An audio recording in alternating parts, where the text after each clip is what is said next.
Bienvenue à tous sur la chaîne. Ici, on parle de stoïcisme, de croissance personnelle, et de toutes ces valeurs qui peuvent vraiment transformer nos vies. Si ce sont des sujets qui vous passionnent, pensez à vous abonner et à laisser un like pour soutenir la chaîne. Cela m'aide énormément à continuer à vous fournir du contenu de qualité, et ça vous permet de ne manquer aucune de nos prochaines vidéos.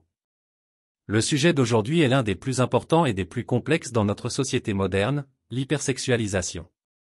Comment celle-ci affecte-t-elle notre esprit, notre développement personnel, et surtout, comment pouvons-nous la vaincre grâce aux enseignements du stoïcisme? C'est un sujet sensible, mais tellement nécessaire. Avant de parler des solutions, il est essentiel de bien comprendre de quoi nous parlons. Qu'est-ce que l'hypersexualisation? C'est un phénomène qui consiste à donner une place excessive au sexe et à l'apparence physique dans les médias, la publicité, et même dans nos interactions quotidiennes. Il s'agit d'un focus exagéré sur l'attrait sexuel, souvent au détriment d'autres qualités humaines comme l'intelligence, la gentillesse ou la compétence. Dans notre société, nous sommes bombardés d'images qui sexualisent presque tout, des vêtements aux attitudes, en passant par les réseaux sociaux. Cela crée une pression énorme, en particulier pour les jeunes, qui peuvent en venir à se définir uniquement par leur apparence physique et leur capacité à attirer le regard des autres. L'hypersexualisation a des effets profonds sur notre esprit. Lorsque tout autour de nous nous pousse à penser que notre valeur dépend uniquement de notre apparence ou de notre sexualité, cela peut affecter notre estime de soi, notre perception des autres, et notre bien-être mental. Le problème, c'est que cette sursexualisation déforme nos priorités.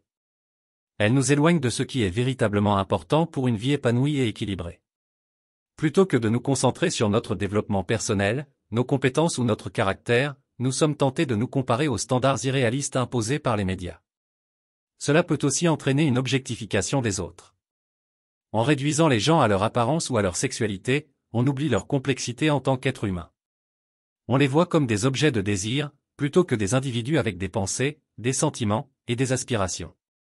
Les stoïciens nous rappellent que ce ne sont pas les choses extérieures qui nous affectent, mais les jugements que nous portons sur elles. Et l'hypersexualisation est un parfait exemple de cela. Alors, comment le stoïcisme peut-il nous aider à lutter contre cette sursexualisation de notre environnement? Le stoïcisme nous enseigne 3 concepts clés qui peuvent nous aider, la maîtrise de soi, la sagesse, et la concentration sur l'essentiel. 1. La maîtrise de soi, les stoïciens, comme Marc Aurèle, ont souvent parlé de l'importance de contrôler nos désirs. Ils croyaient que pour mener une vie vertueuse et heureuse, il fallait maîtriser ses passions et ne pas être esclave de nos impulsions. L'hypersexualisation joue justement sur nos désirs les plus primaires, mais en les identifiant, nous pouvons apprendre à les contrôler plutôt qu'à en être victimes. 2. La sagesse. La sagesse stoïcienne consiste à savoir faire la différence entre ce qui dépend de nous et ce qui ne dépend pas de nous. Nous ne pouvons pas contrôler les images que la société nous renvoie, mais nous pouvons contrôler notre réaction face à celles-ci. En apprenant à ignorer ce qui ne nous concerne pas directement, nous renforçons notre capacité à nous concentrer sur ce qui est vraiment important dans nos vies. 3. Concentration sur l'essentiel. Les stoïciens nous encouragent à vivre selon la nature, c'est-à-dire à nous concentrer sur ce qui a une vraie valeur dans la vie, nos actions vertueuses, nos relations avec les autres, et notre propre développement. Au lieu de se laisser distraire par des images superficielles, nous devons nous concentrer sur ce qui contribue vraiment à notre épanouissement intérieur. Ne demande pas que ce qui arrive arrive comme tu veux. Veux que ce qui arrive arrive comme cela arrive, et tu seras heureux. Passons maintenant à des conseils pratiques pour vous aider à combattre l'hypersexualisation.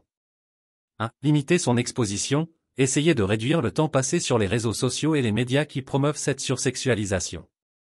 L'un des principes stoïciens est de choisir avec soin ce que l'on consomme, mentalement et spirituellement. Votre esprit est précieux, alors soyez sélectif sur ce que vous lui donnez à absorber. 2. Pratiquer la méditation stoïque. Prendre le temps de méditer quotidiennement sur vos valeurs profondes peut vous aider à renforcer votre esprit face aux tentations superficielles. Chaque matin ou soir, réfléchissez à vos actions, à vos désirs, et à la manière dont vous pourriez mieux vous concentrer sur ce qui compte réellement. 3. Valorisez l'essence plutôt que l'apparence. Travaillez à voir les autres pour ce qu'ils sont réellement, et non pour ce qu'ils représentent extérieurement. Le stoïcisme encourage à traiter chaque personne avec respect et dignité, indépendamment de son apparence.